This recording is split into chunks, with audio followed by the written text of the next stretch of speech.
like more profits, you need the Profit Accelerator Blueprint for entrepreneurs. And Audrey Faust will tell us how to use it. She's a business financial coach, expert CFO, and money mindset authority who helps entrepreneurs create the financial strategies they need to scale their businesses for increased profit and growth. So, Audrey, please tell us, how can someone leverage the Profit Accelerator Blueprint you have created for entrepreneurs to empower themselves financially? Welcome to Awakened Titans podcast with Lily Patrascu. Mind-blowing conversations with influential business titans sharing how you can manifest abundance, love, joy, success through quantum awakening, quantum manifestation, quantum healing, quantum miracles, exponential business growth, and innovative products and services. Hi, Lily. Thank you so much for having me. So the blueprint is 12 secrets that I've learned as a CFO. And it starts with number one, which I know you talk a lot about, which is money mindset. I really think that's like the first thing we as entrepreneurs and business owners need to overcome any money beliefs or any money mindset challenges, or it just makes it harder, right? So inside my blueprint, I actually have an audio that identifies any money mindset you have hiding in your subconscious and how to release that as well.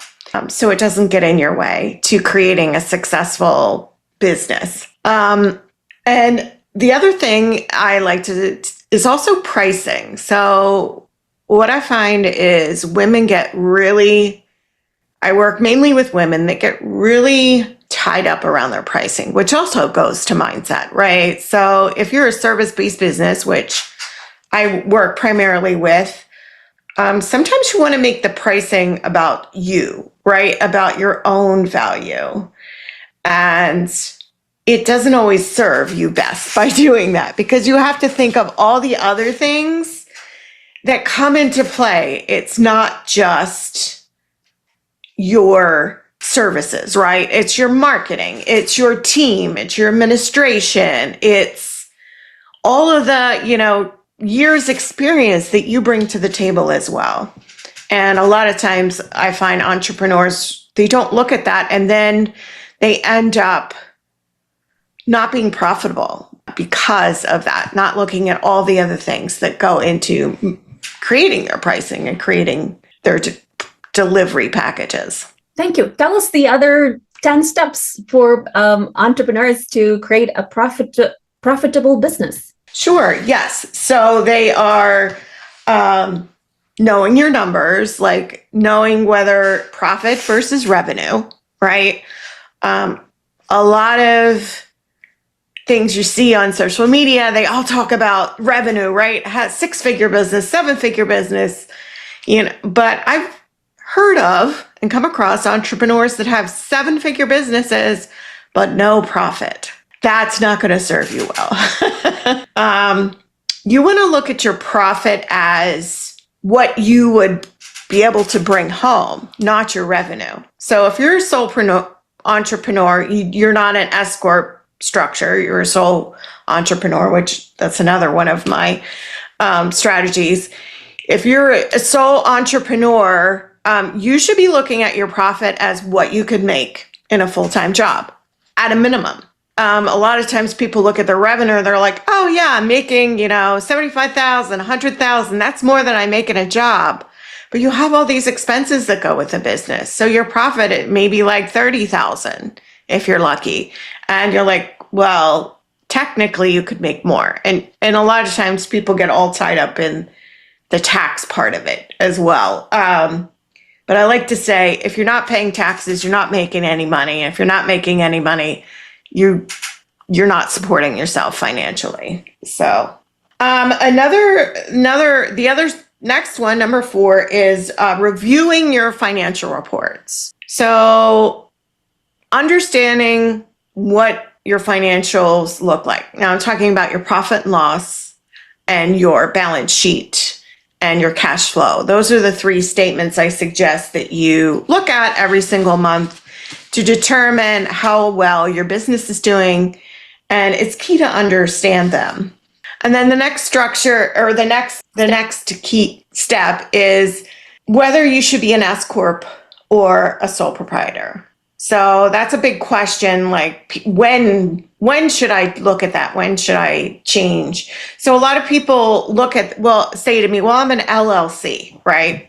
Well, an LLC is your business structure, okay? Whether you're an S-corp or a sole proprietor, that's your tax structure. That's how you're taxed. So if you're an LLC, you start out as a sole proprietor, and then you have to flip to an S-corp when it makes financial sense to do so. Usually that's when your profits are like 50, 60,000, somewhere around there. Again, I suggest you talk to your tax professional before going that route or making that decision. But that's usually when I suggest people go to their tax professional and say, does this make sense for me? And they actually look at all the numbers. The next one is creating a financial blueprint. And what this is, some people might call it kind of a budget, but I hate the word budget. Like, I think budget is very restricting. So I like to call it a blueprint. And we get to change that blueprint to be whatever we want it to be. So if you want to spend 20% in professional development, you get to do that. It's not constrictive. But what it is a guideline so you can see what your profit gets to be every single month and say, okay, well, I can shift this money here, maybe not do this or maybe do that. Or maybe I need to increase my prices or, increase the revenue that's bringing in my business so I can have this profit, so I can support myself. So that's the blueprint, is knowing your number, knowing your nut, I like to call it. So what's your nut? What is that number you need to bring in every single month in your business so you can keep the lights on, keep yourself financially supported, and have that cash flow that you need in your business? The next one is build your dream team before you're ready. Okay. So a lot of times we always think we have to be ready or we have to wait. And, I've worked with multi-7-figure businesses, and what they do differently is most of the time, unless the growth comes as a surprise, they build the team first, and that gets to support the additional revenue they bring in, because it will free you up. It will free you up to do what your gift is and where you can excel. And the next one is get credit in your business. And I advise this as soon as possible, even if you don't use it. Get a business credit card. That's going to start your credit. That's where you start. And then when you're able to, get a business line of credit, especially if you have a team. Having a business line of credit is crucial if your cash flow gets challenged and you have to pay your team, because your team's not gonna want to not get paid. So I always recommend, and even if you don't need that line of credit, having that is building your credit as a business. And banks don't want to give you money when you need money. I'm going to tell you that straight out.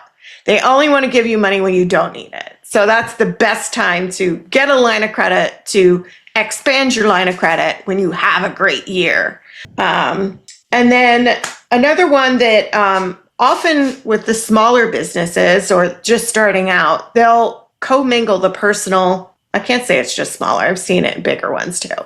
They'll commingle the personal and the business. There are several reasons you don't want to do this. As I mentioned, if you have an LLC, have an LLC because you want to keep your business, your personal, protected from your business. By commingling it, you are nullifying that. So that's the number one reason. The other reason is you really want to know what your business is doing without the commingling of your personal stuff involved in there. So you want to see the real cash flow of your business. You want to see the real numbers of your business without clouding it with personal things. And then the next one is number 10 is tax saving strategies. Make sure you're talking to your accountant. Make sure you schedule an annual call with him before tax season. So you can decide like in the fall, so you can have a conversation with him. What does it look like? What are my taxes going to look like? Where am I going here? Should I invest in something? Things like that before the end of the year. And also set aside money for taxes. So I like to set aside 30 to 35% of your net profit in a separate account for taxes. So you're not surprised at the end of the year or when their tax accountant comes along and says, hey, you owe the IRS $10,000 and you've already spent it out of your business. So, and then the last two is take responsibility. Make sure you understand the numbers in your business, what it's doing, how the things you're spending, what you're spending on, how they affect your business. Are you making, like so many times I'll come across business owners that their subscriptions, they even forgot they had, right? So I do this little exercise in some of my workshops called Plug the Leaks. So just take 5 minutes and look at your expenses and see if there's something that shouldn't be there. And you could save yourself a couple $100 or more. And then the last one is invest in personal and professional development. As we grow ourselves personally and professionally, our value grows. And as we invest in coaches or programs or courses, our value grows, we learn something, we become more valuable, our business becomes more valuable, and we get some other benefits along the way. So that's all 12. More about the unlocking of the money mindset. Tell us some subconscious secrets that are holding entrepreneurs back and how can they overcome them? Sure, Lily. So most of our subconscious beliefs were programmed in us before the age 7. So I learned through my neurocoaching certification program that your brain is like a sponge. They say like kids are like sponges, right? So from the age of 0 to 7, the subconscious is completely open. We believe everything and anything we're told. You just goes into the subconscious and may never come out. So there may be things that we hear from our parents or people that we grew up around, whether it be a belief about rich people or a belief about making money, things like that that will carry around with us. So for instance, one of my beliefs used to be that making money was hard because my mom used to always say, I work hard for my money. So like my brain interpreted that as I have to work hard for money. So that then entails workaholic, right? So working all the time and then burnout ultimately. So did you have any money beliefs, Lily, that you can remember from your growing up? I can't really remember, but all I can remember that's kind of related to money is that my mom was the director of a very large company with 250 employees. And she worked her way up from engineer to the position of director. But our money position, I don't think it changed so much. And the same thing sort of started to repeat, which was she would get her salary. And then for 2 or 3 days, we had money. And then the following day, we were not so sure how we were going to eat. But she was always very resourceful in terms of finding extra money. She would work some extra hours. She would work 4 jobs. So she was the director, HR, accountant, and engineer. She would do 4 jobs to be able to, have the money to, live and to support me and my brother. And what I think I've always believed that even if you don't have money today, you can always make it tomorrow because like money always comes to me sort of thing. And Yeah. I think that is something that I still have, like, as an opinion. Like, even if I was to be in a situation where I have no money today, I just know that I could come up with something tomorrow that would make money just because. Right. Yeah. No, I get that. That's great. Now, do you have a belief that you have to have like more than one job or multiple sources of income to have that money? Not necessarily, but I do believe in that you have to be like excellent, that you have to be perfect, that you have to work really hard. That for sure. I still believe that. Yeah. Okay. Yeah. So that's a good one. That's a good one for sure. And then sometimes, we grow up around like negative, and you hear it on the media too. So it's not just from what we grew up, like it's all over the media where they give people who have money or rich people a bad rap. Like there's something bad about them or evil about them.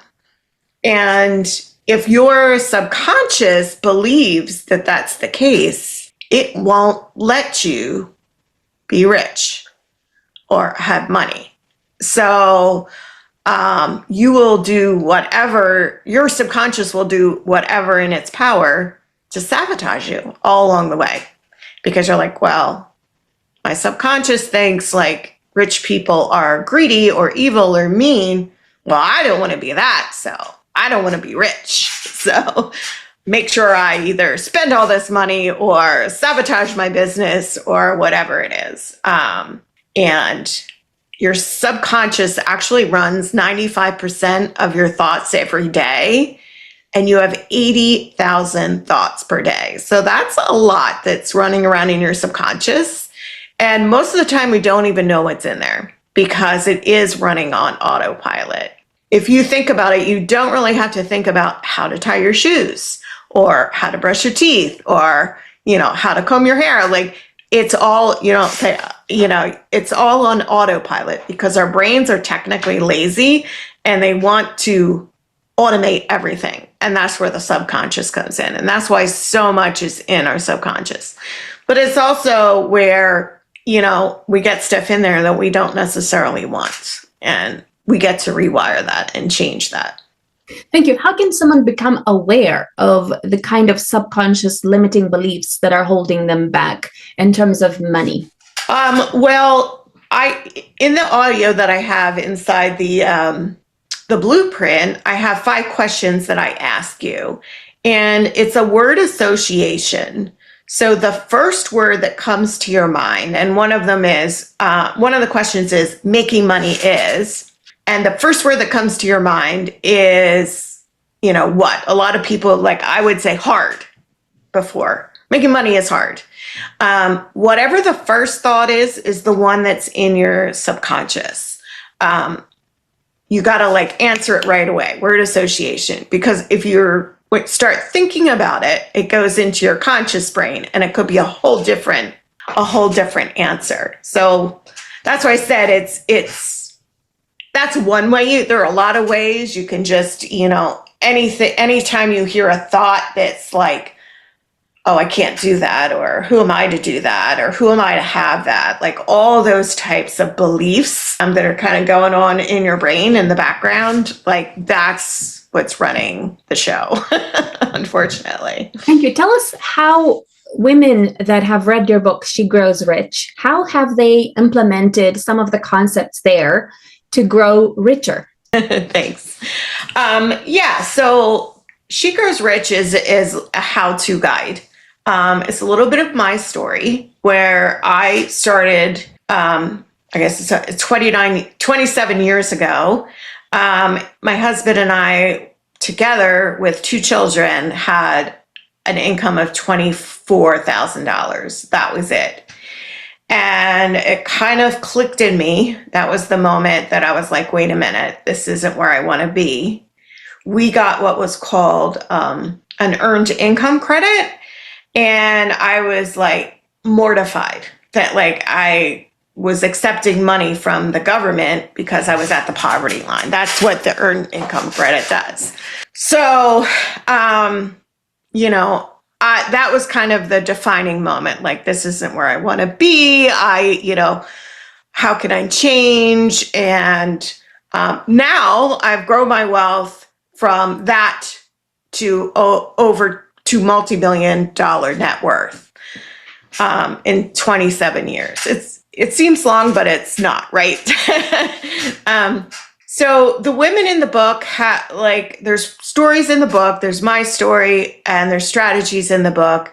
We start with, creating a vision, because it's so important. What do you want? What kind of life do you want? And then we help develop a why around that. Like, well, why do you want that? And kind of get a deep why.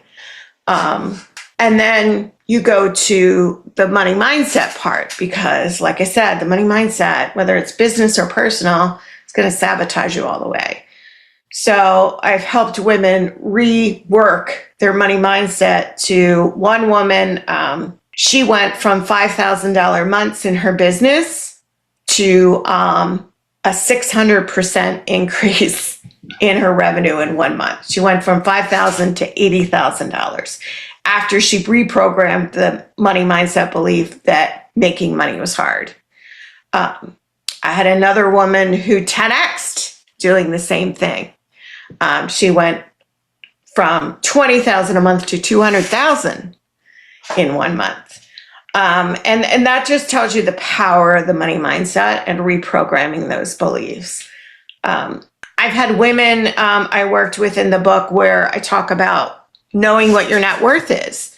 Sometimes I've had many women that were surprised when they actually did that exercise that, I'm further along than I thought I was. So yeah, but I like to say, growing your wealth and building your wealth, it's a long-term game. It's not going to happen overnight. You may have some wins overnight, especially with the money mindset, but it's a long game. It's continuing to do the right things, the right strategies. And one of my favorite strategies is investing in a mutual fund. And I teach you how to invest in a mutual fund inside the book.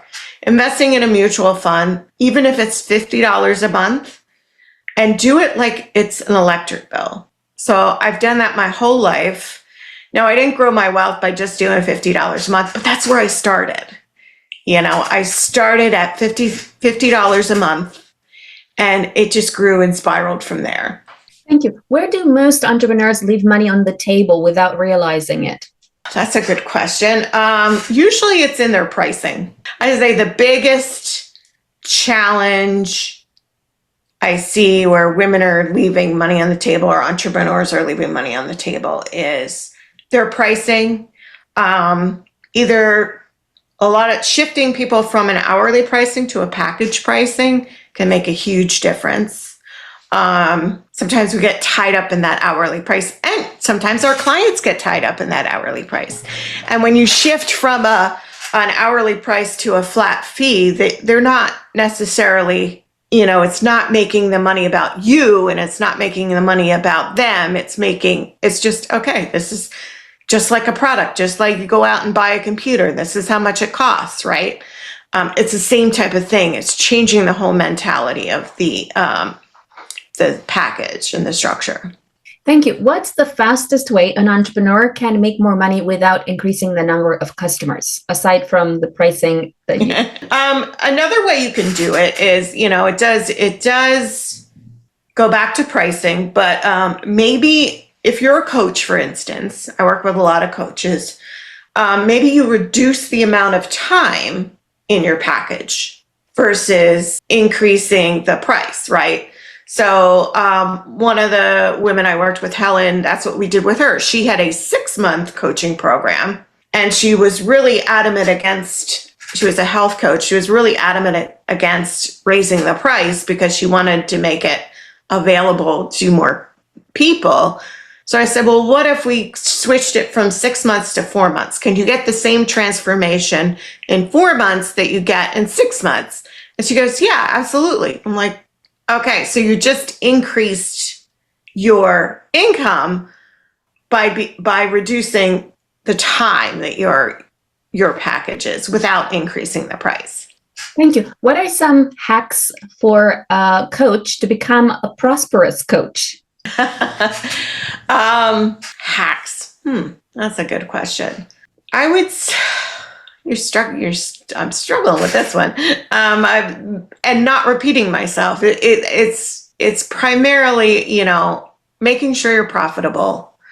I like to say planning is the fastest way to profit. So make sure you're planning out what you need every month, and how to be, and you're building in the profit, right? Building in the profitability to your coaching packages and to your pricing, to make sure you're supporting yourself. What are some types of profit leaks entrepreneurs experience and how to cut them? Profit leaks, I would say subscriptions is a huge one, right? So a lot of times you subscribe to something, you forget you even subscribe to it. And boom, it hits your card again. And maybe it's an annual subscription, so you're not seeing it every month, but maybe you see it once a year. Another thing is late fees. Putting like a credit card on auto pay, even if it's just the minimum because you're not sure if you can cover that, and avoid any kind of late fee just because you forgot, right? Oh, I forgot to pay my credit card. It's now a day late. They're going to charge you $30, $40, whatever it is. Any kind of bank fees, any kind of fees like that can be avoided just by putting things on either on automation or just making sure you're staying on top of things. Those are very key money leaks that I find is forgotten subscriptions and bank fees. Thank you. Should entrepreneurs prioritize revenue growth or profit margins, or is it a balance? I do think it's a balance. So profit margin, you need to be profitable, but we like to focus, the revenue is more exciting, right? We want to get to that 6-figure covenant or the 7-figure covenant or whatever that, but you also need to, like I said, look at the profit, because you can be a 7-figure business owner, and if you have no profit in your business, you're working really hard for no money. You're basically working for free, unless you're an S-corp and you have a salary. So. Thank you. So for those companies that are already making 6 figures and 7 figures, but retaining no profit, what would be a small step they can take, aside from everything you talked about, that could enable them to at least create some initial profit? Well, I think the first thing you need to do, which is the first thing I do after the mindset piece in my clients, is develop the blueprint. So look at your profit and loss statement for the last 3 months, 6 months, whatever is a good bucket to look at. Last year, last 3 months, last 6 months. You don't always have to look at an entire year. Maybe your business has changed so much, you're like, okay, I'm just going to look at the last 3 months because this is where my growth happened. And just really seeing where the money is going and making decisions on it. And I can give you an example of one of my clients, Maria. She came to me and is like, I don't know what's going on. There's no cash flow. She had a business for several years, and she had one employee. And I'm like, okay, well, let's pull up your reports. Let's take a look at them.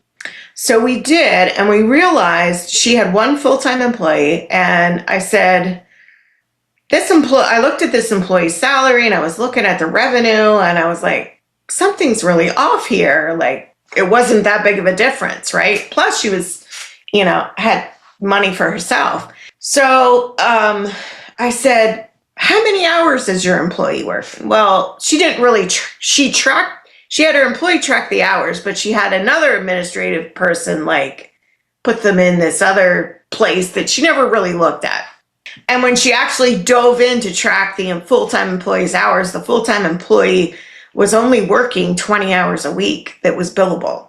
And I was like, okay, well, if you have a full-time employee, they should have that's billable, they should have at least 30 hours that you can bill out per week.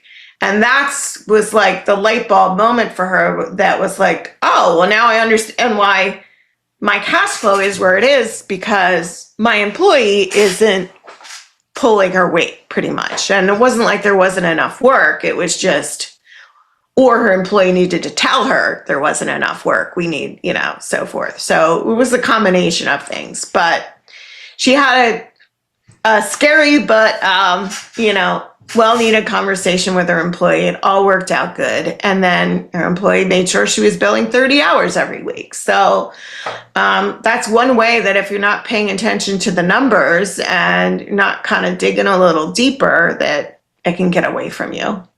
Thank you. Where can entrepreneurs find out more about you and your Profit Blueprint programs? Thank you. Audrey Faust Consulting.com is my website. There is the blueprint is on there as a free resource that we talked about. There's also a link to purchase my book, which you can get on Amazon, She Grows Rich, How to Become a Financial Powerhouse. And there's also a link to sign up for my next workshop. So there's a free resources tab on my website, audreyfaustconsulting.com, that has a lot of goodies for you. Thank you. Follow us for more interviews with world's most influential business titans, providing you with the insights to awaken to your full potential so you can get paid to be yourself, find true happiness, and manifest anything you desire.